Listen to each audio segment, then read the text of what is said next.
Michael Berger here. I thought you might like to know what it takes to create a keynote, for you. At the end of our conference calls, I start from scratch. No two keynotes that I deliver are ever the same.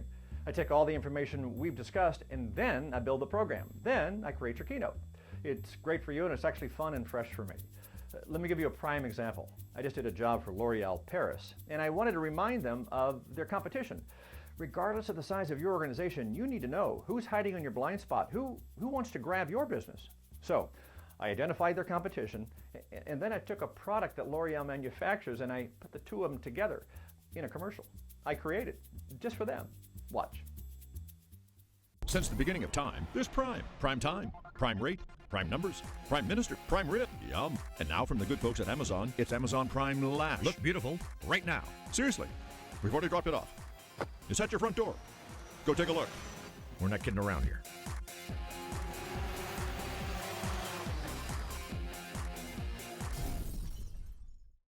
Okay, now remember, there's no such thing as that commercial. I just made it up. That does not air on TV. There is no such thing as an Amazon Prime Lash. But I thought it was a fun way to remind the client, L'Oreal, and the 1,000 managers in the room of how important it is to be aware of who's in their blind spot and who wants to grab their business. Also should tell you how much fun you and I can have creating these one-of-a-kind keynotes that are as individualized as the companies that hire me. I look forward to making your keynotes one-of-a-kind. I've always thought that a great keynote can be full of information, yet it can still be funny. So what do? Instead of clinging to those past business practices, leverage into what the public wants. Win with what you got. I put this in here because I've never met a company yet that says, oh, go spend all the money you want. Innovate from within. Honor the ideas of people who without title. Nordstrom's Rack, I'm in there because I got that kind of money. And I'm standing there and I hear a beautiful I'm there and I hear a beautiful voice come up behind me and say, I'm here to check you out. What's that? I'm here to check you out. So I turn around to let the compliment wash over Big Daddy. And it turns out they were there just to check me out. They wanted the store with these little shirts on, and guess what? They have little POS devices and they check you out. A nice customer service moment, but you know what it does on top of that? If you read the article, Apple's been doing it, Home Depot does it. If they get you to check out right there, it's more of an impulse buy. There's less chance you're going to put it back on the shelf. Pretty smart, right? Urgency. You got to have a sense of urgency. Urgency is a philosophy. Service is just a transaction. How do you show a sense of urgency? Beginning, middle, and end.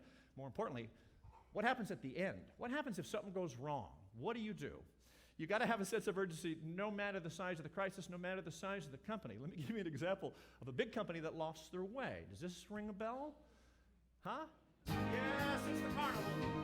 As it stranded 4,000 passengers for 5 days. We got things under control. We're keeping passengers informed. That's exactly what did not happen. When they interviewed those passengers, when they finally got off the ship at 10:30 at night in Mobile, Alabama, and CNN was there, and not Brian Williams, Wolf Blitzer. That's funny because Brian was just in the news. Brian said he was there, but Wolf Blitzer, I'm sorry, no, I was the captain. I took him.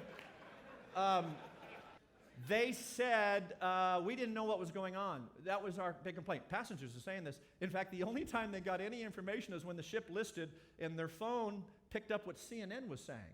So where's the CEO when this is going down? He should have got out there first. Makes you wonder, when this ship rolled into Mobile, Alabama at 10:30 at night, where was that CEO? Somebody snapped a photo of him. That night, that ship was coming into port in the middle of all this disaster and media blast. He was sitting in the front row of a Miami Heat game with former President Bill Clinton. At least don't go out. What are you doing, right? Was he getting advice from Bill? Listen to me, Mickey. Listen, I want you to listen to me real good. No. Listen to Bubba. I know scandal. I know. Lay low. It'll be fine. In fact, Mickey, if they come to you, I want you to look them right in the eye and say, I did not have anything to do with that cruise ship. You can't ignore it. You got to nip this in the bud because as the CEO, as the person in charge, something's going to happen to you. Hit the road. They fired him. Look at this. People don't like not knowing. They're going to forgive and understand a great deal, but lying or keeping them in the dark is unforgivable. Over-communication is invaluable. Who said that? I did. It's not that tough a question. Try to play along. What's the secret? How do you stick around? It may be in this tree. That's the Philistaceous moso. It's the fastest growing tree on the planet. It grows a foot a day in the Amazon in the rainy season. So here's what happens with this tree. You plant it, a little seedling, you see nothing. A month, 2 months, a year, nothing. 2, 3, 5 years, it finally sprouts up. You know what it's doing? It's building a root system. A root system so powerful that it can withstand the rapid growth. In case weather changes, it's going to stand, it's going to stay. You need that in your business. You need to put down a foundation so strong. You need to be so good at the fundamentals that you can't be toppled by anyone. What's the quote? Once we reach a certain level of success, we forget the things that made us successful. Dave Hoplis said that. He's the world's greatest free throw shooter. He's got the record of 1,200 in a row. If he hits the rim and it goes in, he does it, starts all over again because that's a near miss. You need that kind of persistence. You need to put the work in. You have a job. Go do it. Maybe it's my years of doing stand-up, but I can't resist coming off the stage, going into the audience, and seeing what happens. What's this? What's that? Anybody, huh? Mascara, what kind? Why is it popular? Who said color? What about the color? It is pink. What about that? Yeah, it's vibrant. Good, Sesame Street. I need more than that. What else? It's vibrant. What else we got? It's vibrant, so what? What does that mean? Huh? It stands out from every makeup artist's chair I ever sat in. I see this. I go, why? Why? She goes, that pink green cap, I can spot it in a cluttered place. Maybelline just reinvented the color. What's your name? Jessica, do people know how bright you are here? Here's a lovely part of it for you, Jessica. There you go. Give Jessica a round of applause. Doesn't mean it, it's just that lovely. Look at her face. Forget about it. And over the years, I've been lucky enough to host about 4,000 hours worth of television. And I've certainly stood on stage and delivered my fair share of corporate keynotes, but the highlight for me through all the years is working with someone you know, Betty White. Look, in my keynote, I spent some time talking about the importance of being happy. There's enough research that says happy employees make for a more productive organization. You say to me, is it really necessary? I think it is. And so does Betty White. Look, here's a clip I use in all of my keynotes with the one and only Betty White talking about the importance of being happy. Don't think it isn't a health issue. That kind of laughter keeps everybody feeling Well, warm. that's what got her to this point in her life.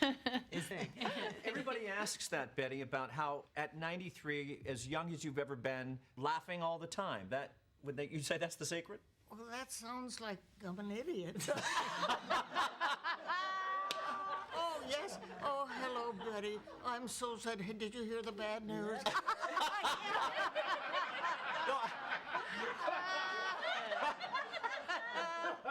Oh, I was blessed with a mother and father who had delicious senses of humor. Oh. And the three of us were such good buddies.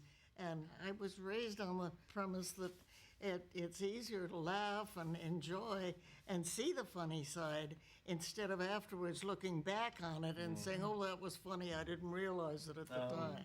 Let's end it on that. To a bright future. Yes, Thank you. to a bright future. So there you go, a couple of ways I create these keynotes for you. So the next time you're having a conference, let me create a keynote that's all about you, that's full of information and fun and motivating, and let's see if we can keep everybody in that room, what are the words I'm looking for, absolutely necessary. I am sorry, did my book just appear behind me? That is not okay, I am sorry. However, I can bring that book with me to your event and I can autograph. Not a good time?